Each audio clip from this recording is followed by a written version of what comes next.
Hi, this is Clay Stevens of RI Training. Keeping track of your progress towards your goals is directly related to your business plan through quantifiable measurements.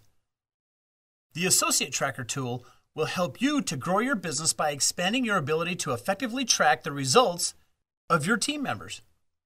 For some, this can appear to be overwhelming, but done properly, it only takes a few minutes a day for your personal numbers and only a few minutes a week for the team members that you are personally mentoring.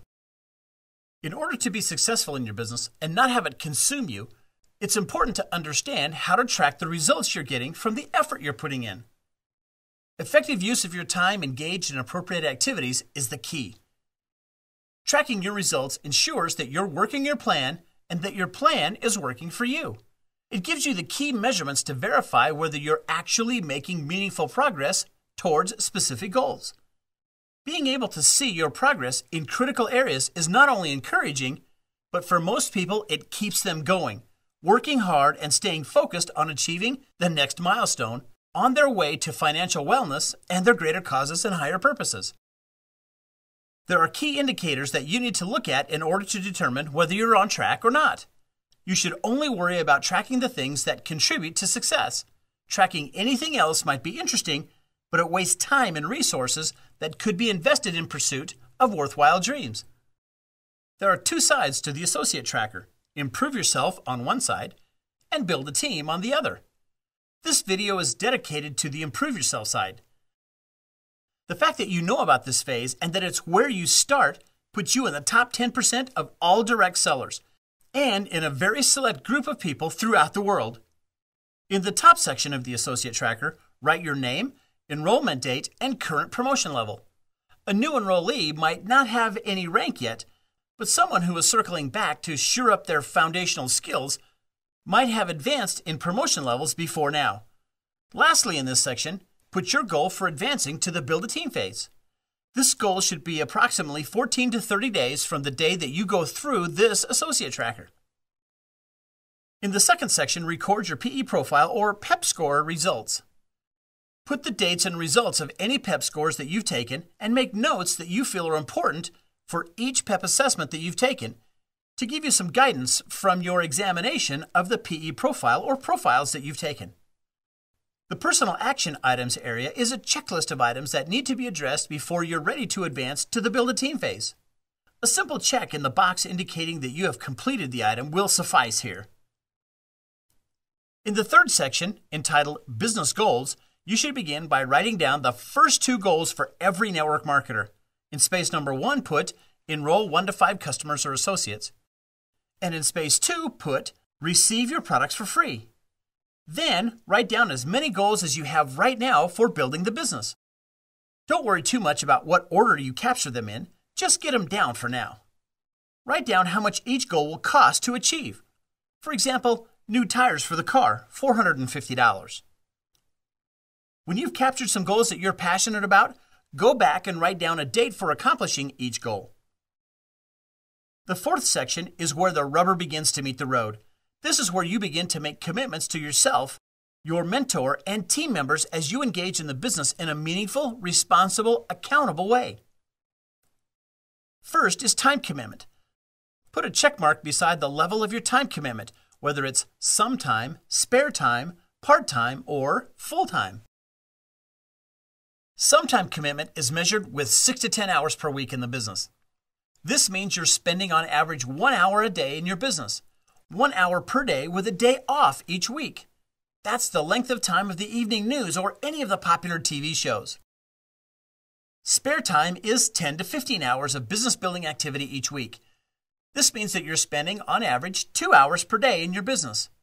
Once a person is working at this level, they may choose to work 1 or 2 hours each day and then longer during the weekend or on their days off from work. The most important thing to remember about time commitment is consistency. Part-time is 15 to 25 hours a week. When people decide to commit at least as much time to building their financial future as they would an after-school job, then things can really begin to happen.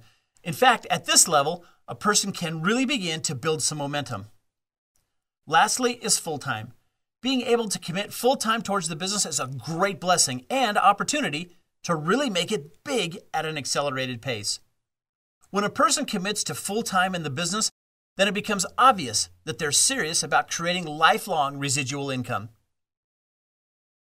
The second area of commitment is financial commitment. There are 4 levels of financial commitment: beginner, hobbyist, amateur, and professional. Put a check mark beside the level of financial commitment you're willing to make. Beginners will invest the very least that they think they can afford out of existing cash because they feel every dollar that they put in is completely at risk. Hobbyists will probably only invest in a few selected programs like a monthly event program or the minimum training system. Hobbyists are testing to see if they spend $1, how much of it comes back in the form of compensation. Amateurs like to pick and choose the parts of the business that they're committed to invest in.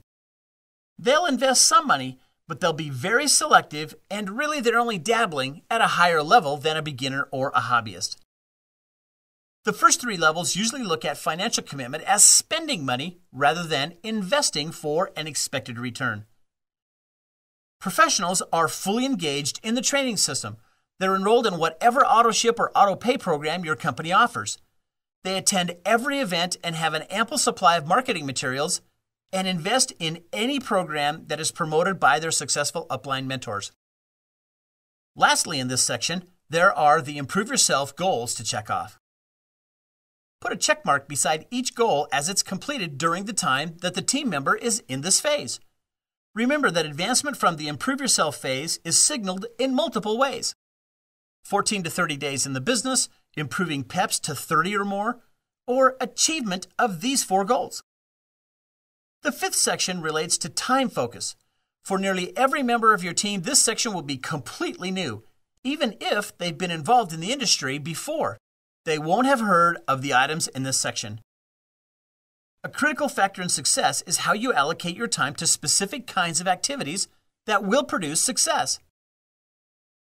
There are 5 different ways to signify how you are investing the time you commit to your business: administration, personal improvement, recruiting, training new people, and retaining people on your team. In the time focus code TFC table, you should write your goal for how many hours you plan to invest in the 5 different categories. And then at the end of each week, write down how many hours you actually invested in each of the categories. For example, in week 1, how many hours do you plan to invest in TFC 0 or administration? And how many hours do you plan to invest in TFC number 1 or personal improvement, and so on?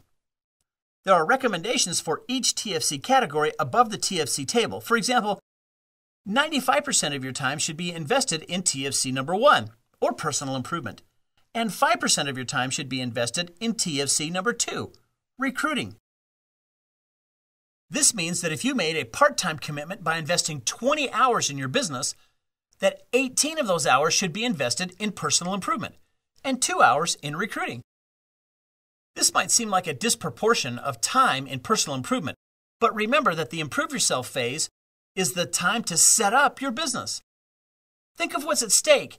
Doesn't it make sense to start right instead of having to start over? The Build a Team phase is the phase where your time will be dedicated to doing more traditional work of building your empire. Also remember that in the Build a Team phase, that it won't be enough to simply do the work. If the Improve Yourself phase is done correctly, then you'll be able to be about 11 times more effective in the Build a Team phase than a person who skips this phase altogether. That's right, 1,100% more effective in the Build a Team phase if you do this phase correctly.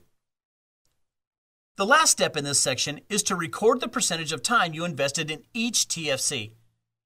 Do this by taking the actual hours you invested in each category and dividing it by the total business hours you actually invested for the week. For example, if you invested 8 hours in personal improvement and 20 hours of total time for this week, your personal improvement TFC number 1 would be 40%, or 8 divided by 20, which equals 0.4 or 40%. Simply repeat this goal setting and reporting of actual results each week. Time allocation is a critical activity, not only in the Improve Yourself phase, but also in the Build a Team phase as well. The bottom section is where you record your thoughts and progress in several areas, including your insights in the #1 best-selling book, 6 Figures in 6 Months. This area gives you a place to write what you're thinking, the aha moments, and what you're picking up as you read. Next is your current pep builder focus. This is the place you write the specific topics that you're focusing on as you watch, listen, and read in the Pep Builder Learning Library. Make sure to put the time, date, and any contact information about your regularly scheduled upline counseling sessions, whether you do the meeting on the phone or in person. This is the time to discuss the activities of the week and is your chance to take advantage of weekly accountability sessions. These sessions are important because you'll need to duplicate these sessions with your team members in the future. Lastly is the notes and questions area. This is where you can write questions, comments, and concerns between counseling sessions, so you don't forget what you're thinking about or have the need to know when you're not with your mentor each day.